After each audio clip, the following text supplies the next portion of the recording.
یعنی جو تھوڑی بہت منصوبہ بندی ان جدید رہائشی آبادیوں کی صورت میں نظر آتی تھی، وہاں کی سڑکیں کمرشلائزڈ کر کے ختم کر دی گئی ہے۔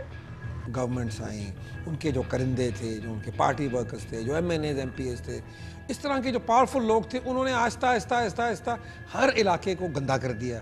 ہر علاقے میں کوئی نہ کوئی ایسی کوئی چیز کر دی۔ جو پاورفل لوگ تھے they got away with it، کسی نے ان کو روکا ہی نہیں۔ اب آپ دیکھ لیں یونیورسٹیاں کھلی ہوئی ہیں ریزیڈینشیل ایریاز کے اندر۔ یہ شہر لاہور کا مسئلہ ہے اور اتنا سنگین مسئلہ اب سنگینی اس کی اختیار کر گیا ہے کہ میاں صاحب کو بادل ناخواستہ سخت اقدامات کرنے پڑے۔ TMOs کو یہ ڈائریکشن دی گئی کہ آپ جاؤ انکروچمنٹ ختم کراؤ۔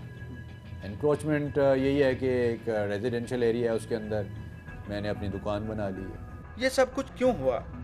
ماضی اس کا گواہ ہے جب لاہور قرون وسطیٰ کے ایک قلعہ بند قصبے کی حیثیت رکھتا تھا۔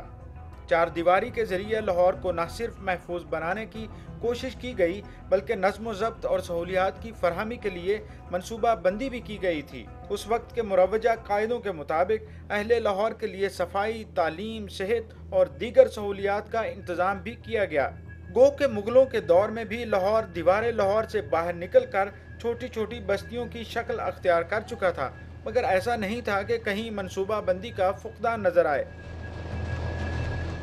اولڈ سٹی آف لاہور جس کے ہم کہتے ہیں، جو ایک دیوار کے اندر ہے، اس کی بھی آپ گلیاں کو اسٹڈی کریں تو ان کا بھی ایک بڑا ڈیفائنڈ سا پیٹرن ہے۔ ہر تھوڑے وقفے کے بعد آپ کو ایک کھلا سا احاطہ ملتا ہے جہاں کے لوگ اکٹھے ہو سکتے تھے۔ بے شک کہ گلیاں تنگ ہیں اور وہ ایک عرصے تک وہ تنگ نہیں پڑا، اب جا کے اس کی تنگی شروع ہوئی۔ برطانوی راج نے نئے دور کے تقاضوں کو مد نظر رکھ کر آبادیاں بسائیں۔ ان میں آج بھی وہ ادھم نہیں جو قیام پاکستان کے بعد بسائے گئے علاقوں میں ہے۔ رحمان پورہ کو لے لیجئے، سمن آباد کو لے لیجئے، گلبرگ کو لے لیجئے جس پہ بڑا ہمیں ناز تھا کس زمانے میں۔ تمام کی تمام کوپ نہیں کر سکی ہماری جو پاپولیشن ڈیولپمنٹ ہوئی۔ مطلب یہ ہے کہ ہمارے جو پلانرز تھے جنہوں نے ان چیزوں کو پلان کیا، انہوں نے یہ سوچا ہی نہیں کہ 20 سال میں، 30 سال میں، 40 سال میں کتنی ایکسپینشن ہوگی پاپولیشن کی اور کتنی ریکوائرمنٹس ہوگی روڈز کی، وڈس کی کسی کو۔ جہاں تک سڑکوں کی بات ہے تو ایک صدی سے بھی زیادہ عرصہ گزرنے کے بعد مال روڈ لاہور اتنے مسائل پیدا نہیں کرتا جتنے مسائل قیام پاکستان کے بعد بنائی جانے والی سڑکوں نے پیدا کیے ہیں۔ بہت سے لوگ تو یہاں تک کہتے ہیں کہ منصوبہ بندی کی بجائے سیاسی اثر رسوخ سے ہونے والے کام کارگر ثابت ہو ہی نہیں سکتے۔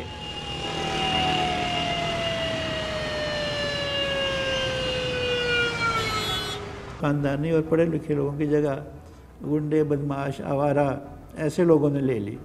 اب مجھے افسوس سے کہنا پڑتا ہے کہ آج بھی ہمارے اسمبلیز میں کرمنلز بیٹھے ہوئے ہیں موسٹلی، جو آپ روزانہ آپ خبریں سنتے ہیں، جن کو فیوچر کا نہ تعلق ہے نہ ان کو کوئی اس سے رشتہ ہے کہ ملک کیسا چل رہا ہے۔ ان کو صرف یہ ہے کہ کام چلتا رہے، ان کا جو پیسہ ہے وہ بنتا رہے جس طرح ہی بنے۔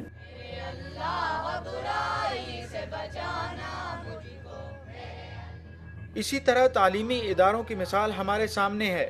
حکومت برطانیہ کے دور میں قائم ہونے والے تعلیمی اداروں کے بعد ایک بہت بڑا خلا دکھائی دیتا ہے۔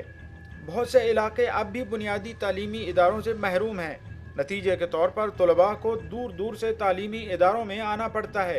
حکومتوں نے اپنی نااہلی چھپانے کے لیے پرائیویٹ تعلیمی اداروں کی حوصلہ افزائی کی تو اس عمل کے نتائج بھی کسی منصوبہ بندی کی عکاسی نہیں کرتے۔ گورنمنٹ نے اب تقریباً ایک قسم کا ہاتھ ہی اٹھا لیا اور پرائیویٹ اسکولوں کو اجازت دے دیا، اور ان کی فیسیں اتنی زیادہ کہ عام آدمی اس کو افورڈ نہیں کر سکتا۔ اس لیے وہ ایک کلاس سسٹم بہت بڑھ گیا ہے، جس کی وجہ سے وہ بچے تھوڑی سی اچھی ایجوکیشن لے لیتے ہیں، وہ بیچارے ادھر کے ادھر ہی رہتے ہیں۔ ایک وہ وقت تھا کہ جب الیگزینڈر کا استاد ارسطوٹل اس کو باغ میں بٹھا کر بھی تربیت دے رہا تھا، پڑھا رہا تھا، لیکن وہ زمانے تو اب چلے گئے۔ اب تو نہ باغ ہیں نہ ویسی جگہیں ہیں، اب تو بلڈنگ ایک چاہیے، پراپر بلڈنگ چاہیے جہاں بیٹھ کے آپ ایجوکیشن حاصل کر سکیں، جہاں آپ ایجوکیشن دے سکیں، ایک ماحول ہو، تو وہ ماحول ہم پیدا ہی نہیں کر سکے۔ یکساں نظام تعلیم نہ ہونے کی وجہ سے گھر گھر پرائیویٹ اسکول بننے سے تعلیم نہ صرف مہنگی ہوئی ہے بلکہ ٹریفک، ماحولیاتی آلودگی اور ایسے مسائل نے جنم لیا ہے کہ آج اکثر آبادیوں کے مکینوں کو سکول نعمت سے زیادہ زحمت دکھائی دیتے ہیں، کیونکہ کوئی سکول کسی سیاسی لیڈر کا ہے تو کوئی کسی ناظم اعلیٰ کا۔ کہیں کسی بیوروکریٹ نے اپنی تعلیم کا سلسلہ چلا رکھا ہے تو کہیں انسانی حقوق کے علمبردار نے اپنا علم تعلیم بلند کر رکھا ہے۔ مشرف صاحب کے دور میں کئی کالجز کو یونیورسٹی بنا دیا، صرف نام بدلنے سے تو یونیورسٹی نہیں بن سکتی، وہ کالجز کے کالجز ہی رہے۔ اب جہاں ایف اے کے داخلے ہو رہے ہیں، بی اے کے داخلے ہو رہے ہیں، اس کو آپ یونیورسٹی کہیں تو وہ یونیورسٹی نہیں ہے۔ یونیورسٹی کا تو بیسک پرنسپل ایک ریسرچ کا ہے۔ تعلیم کی طرح پرائیویٹ ہسپتالوں کی بے لگام اجازت نے صحت کی بنیادی سہولتیں بھی انتہائی مہنگی کر دی ہیں۔ اسی لیے تو سرکاری ڈاکٹر ہمیں پرائیویٹ کلینک بلانے لگا ہے۔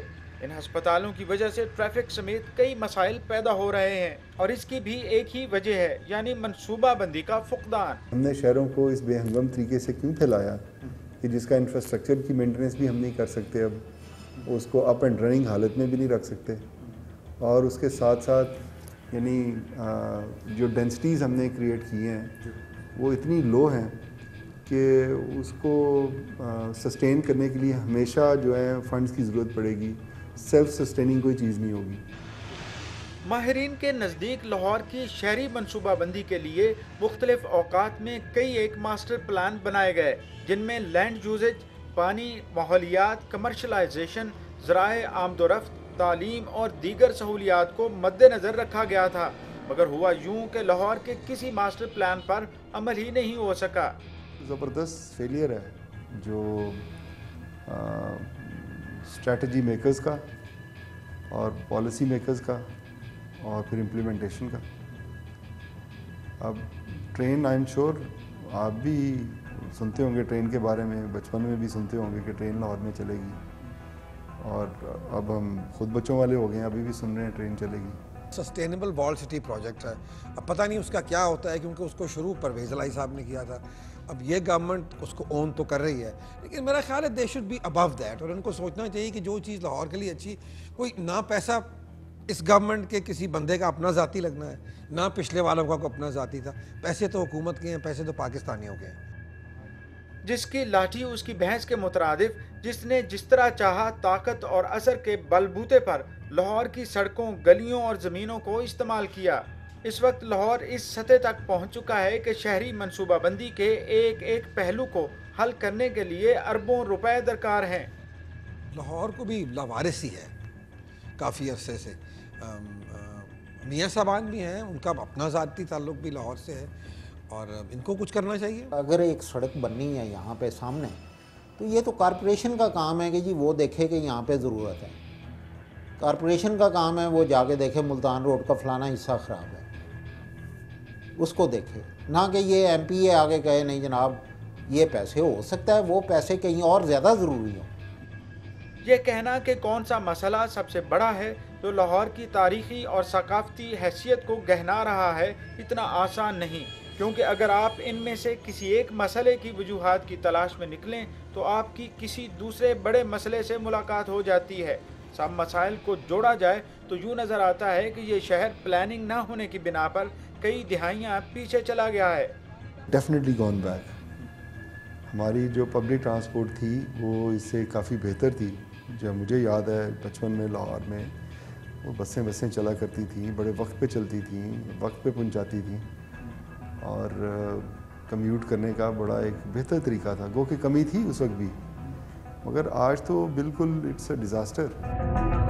ایسا نہیں کہ شہر منصوبہ بندی کے تحت وجود میں آئے تو ہی وہ خوبصورت رہتے ہیں، ماضی قریب میں سے بھی کئی شہروں کی مثالیں دی جا سکتی ہیں جو خوبصورت شہروں کے حوالے سے کسی قطار میں نہیں تھے، مگر شہریوں نے منصوبہ بندی اور انتظامیہ کی قوت فیصلہ سے اپنے ملکوں کی تقدیر بدل دی۔ اسپین کے شہر بارسلونا کو ہی لے لیں، دنیا کے خوبصورت ترین شہروں میں سے ایک بارسلونا اولمپک سے پہلے ایسا نہیں تھا۔ منصوبہ بندی کے فقدان نے لاہور کا چہرہ گرد آلود کر دیا ہے۔ اب ذرائع آمد و رفت یعنی ٹریفک، ٹرانسپورٹ اور پیدل چلنے والوں کے لیے سہولتوں کو ہی لے لیجئے، شہری ایک نہیں کئی عذابوں میں مبتلا ہے۔ ان مسائل کے بارے میں جاننے کے لیے ملتے ہیں ایک فٹ پاتھ پر، مگر تھوڑی سے وقفے کے بعد۔